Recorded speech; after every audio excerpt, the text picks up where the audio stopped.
సాధారణ జ్వరం, ఒళ్ళు నొప్పులు, తలనొప్పి వంటివి తగ్గడానికి ఉపయోగించే పారాసెటమాల్ మాత్రలు మన దేశంలో చాలా ఇళ్లలో కనిపిస్తాయి. తలనొప్పి, జ్వరం వచ్చినప్పుడు డాక్టర్ ని సంప్రదించకుండా చాలా మంది ఈ మాత్రల్ని వేసుకుంటూ ఉంటారు. సాధారణ జ్వరం, ఒళ్ళు నొప్పులకు పారాసెటమాల్ అద్భుతంగా పనిచేస్తుంది. అయితే పారాసెటమాల్ మాత్రలను ఎలా పడితే అలా, ఎవరు పడితే వారు ఇష్టం వచ్చినట్టు వేసుకుంటే తీవ్ర దుష్పరిణామాలు తలెత్తుతాయి. పారాసెటమాల్ ను ఎక్కువగా ఉపయోగించడం వల్ల కాలేయం, మూత్రపిండాలు దెబ్బతింటాయి.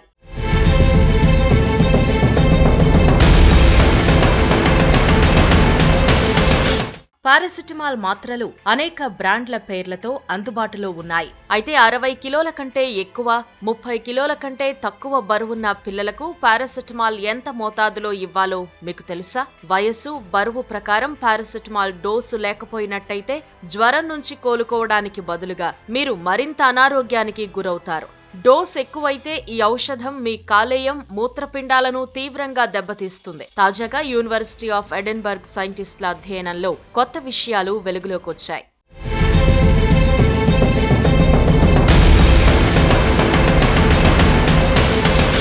తీవ్రమైన నొప్పులున్నా కూడా రోజులో పారాసెటమాల్ డోస్ 4 గ్రాములు మించి ఉండకూడదని వైద్య నిపుణులు చెబుతున్నారు. అంతకు మించి అధిక మోతాదులో ఉన్న నిరంతరం ఈ ఔషధాన్ని వాడినా కాలేయం దెబ్బతినడం ఖాయమంటున్నారు.